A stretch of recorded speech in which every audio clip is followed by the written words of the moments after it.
Aujourd'hui, nous recevons Rosalie Domingo, aide-soignante et aux petits soins des malades du dispensaire Charles de Foucault. Bonjour, Rosalie. Bonjour Sandra, tu vas bien? Merci de m'avoir invitée sur ce plateau. Vraiment, je suis très très contente. C'est un plaisir pour nous de vous recevoir sur notre plateau. Et vous êtes affectueusement appelée Rosie. Pourquoi et qui est Rosalie Domingo? Rosalie Domingo, en fait, j'habite à la Sika Baobab et j'ai grandi à Baobab. J'ai fait mon enfance, Koutou. Et maintenant, il y avait un jour, ma responsable m'a appelée, Agnès, parce que ma soeur travaillait ici. Ma tante aussi travaillait au dispensaire, au dispensaire de Charles Foucault, avec des sœurs, sœur Rita, sœur Yolande. Et ma grande sœur aussi a travaillé ici, Christine, elle était au groupe DG aussi. Et bon. Un jour, Agnès m'a appelée, elle m'a demandé si je peux devenir Badiengor de la Sikabawa. J'ai dit oui, avec plaisir. Et c'est de là que j'ai accepté. J'ai fait ma formation à Philippe Madeleine Senghor, à Yos. Et c'est de là qu'on m'a pris et je suis restée au dispensaire. Et j'ai fait 11 ans au dispensaire. 11 ans, c'est un beau parcours. Et pour ceux qui ne comprennent pas, ça veut dire quoi, Badiengor? Badiengor, ça veut dire...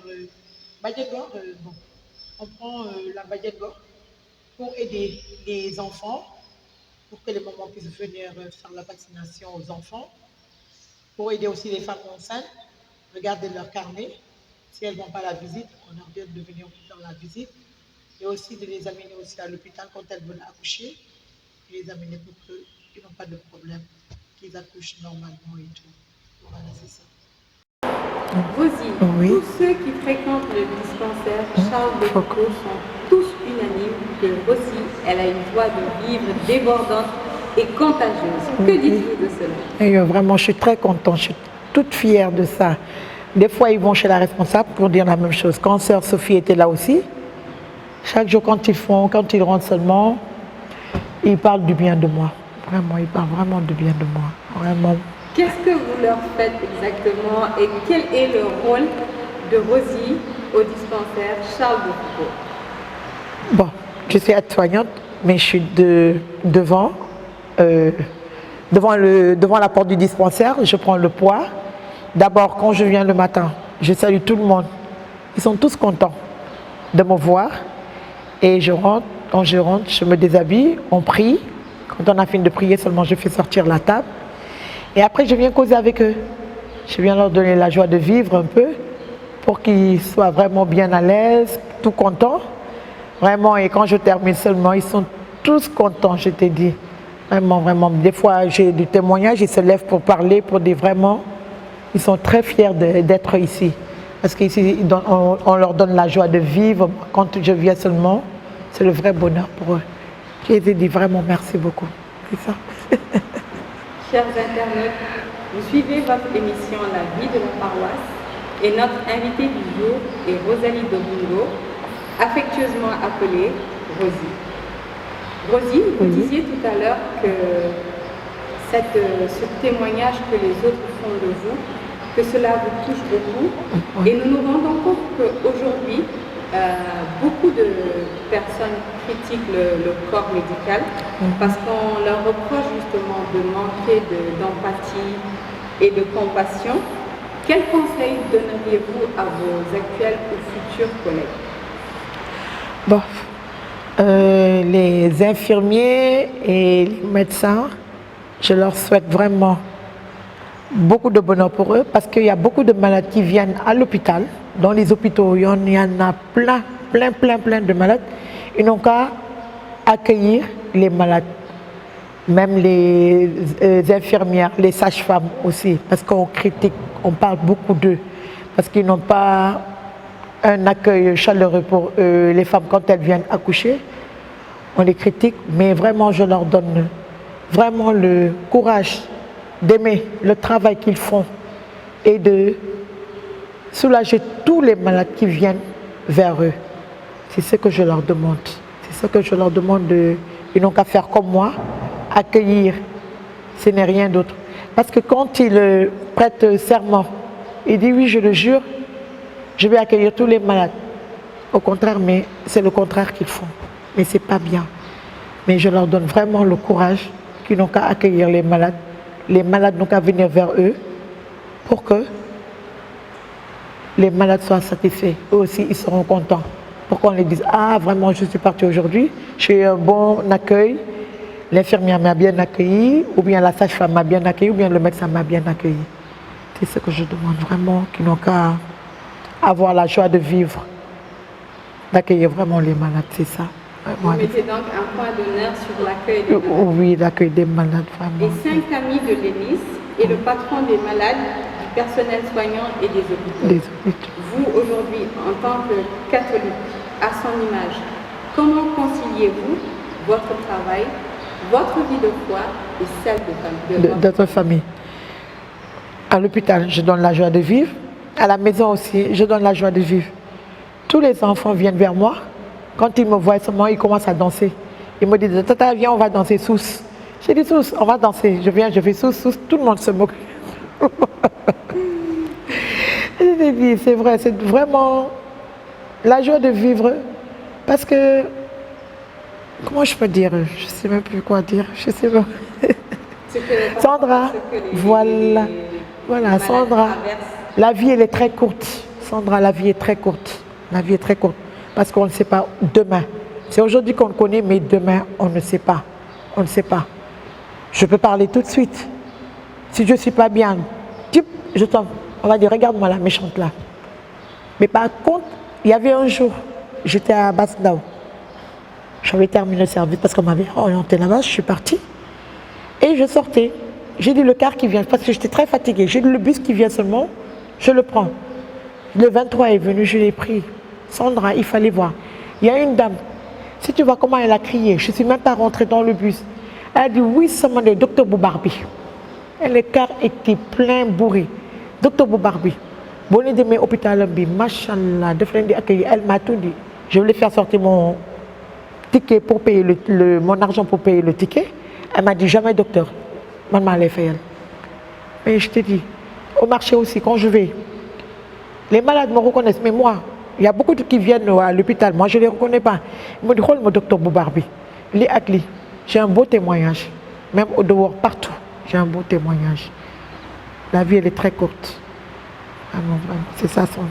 Et c'est votre foi qui vous permet de rester dans cet élan. Ah ouais, c'est ça, c'est ma foi, vraiment, c'est ma foi. Et j'adore d'être dans la santé. Le matin, des fois, quand je me réveille, je chante, je mets mes écouteurs, j'écoute les louanges, je dis, hey, Seigneur, je te confie ma journée.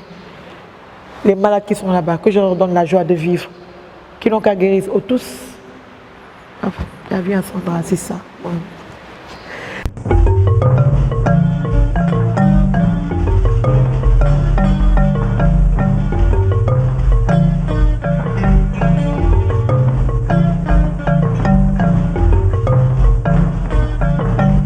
Rosie, avec toutes ces personnes que vous accueillez tous les jours, est-ce qu'il y a un malade qui vous a beaucoup marqué et qui, je ne sais pas, même si ça ne va pas pour vous dans votre travail, qui vous redonne la confiance de continuer? Oui, il y a un malade, effectivement, il y a un malade qui m'a vraiment touchée. En fait, il est venu, c'est pour la première fois qu'il est venu.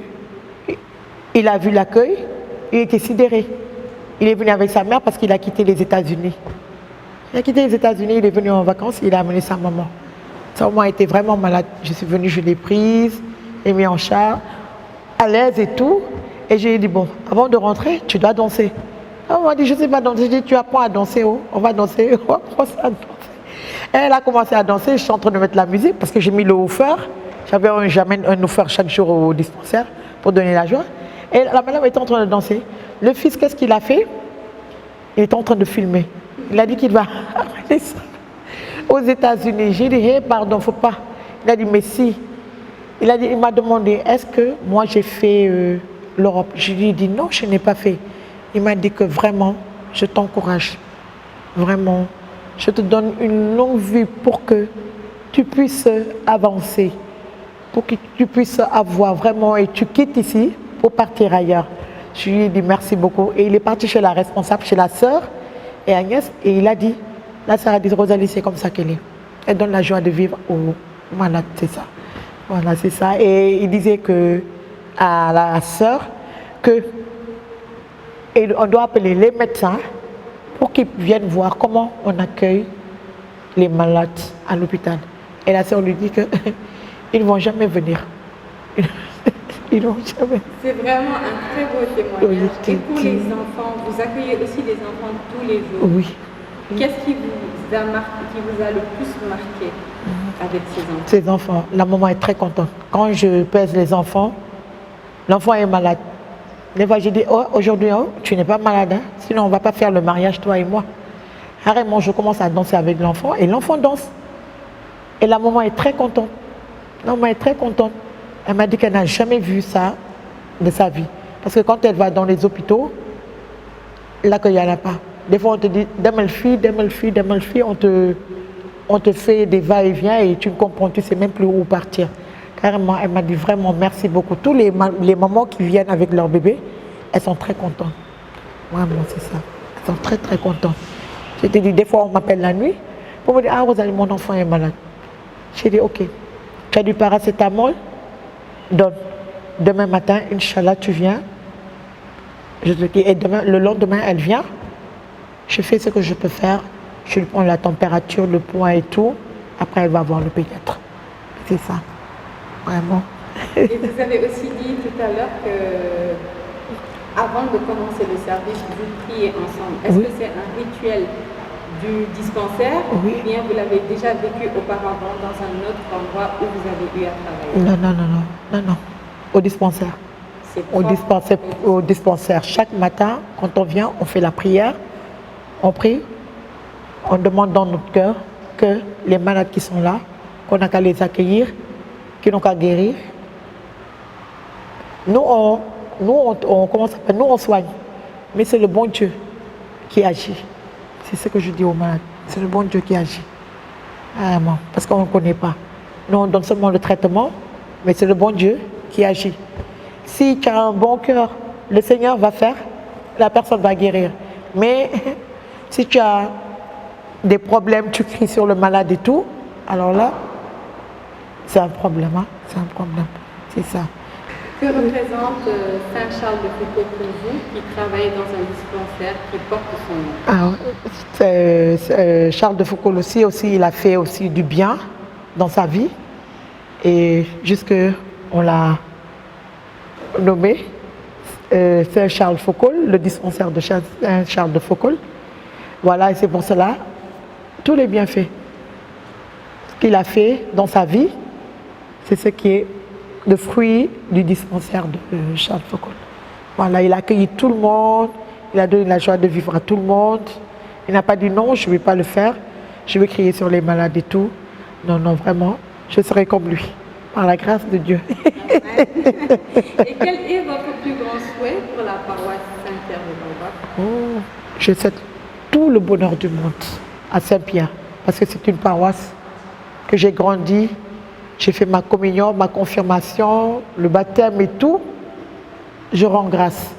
J'ai dit que vraiment que le Seigneur nous donne la joie de vivre à tous les prêtres qui sont là-bas, de leur donner la santé, vraiment une longue vie pour eux, que le plus Saint-Pierre de Baobab puisse grandir en âge et en sagesse. C'est ce que je dis. Vraiment, Sandra. Merci beaucoup, Rosie. Mais de rien, Sandra. Chers internautes, vous voyez que notre invitée Rosie nous invite à la joie de vivre parce que la vie est courte. On ne sait pas ce qui peut se passer demain. Elle nous invite à profiter de notre aujourd'hui et met un point d'honneur sur l'accueil des malades. Parce que nous ne savons pas ce qu'ils ont vécu chez eux. Et ce sourire, cet accueil chaleureux peut déjà leur remonter leur moral. Je vous remercie, chers internautes, pour votre fidélité à notre émission La vie de la paroisse. Je vous invite aussi à nous suivre sur nos différents canaux et à vous abonner à notre chaîne YouTube Paroisse Saint-Pierre de Baobab. À bientôt pour un prochain numéro.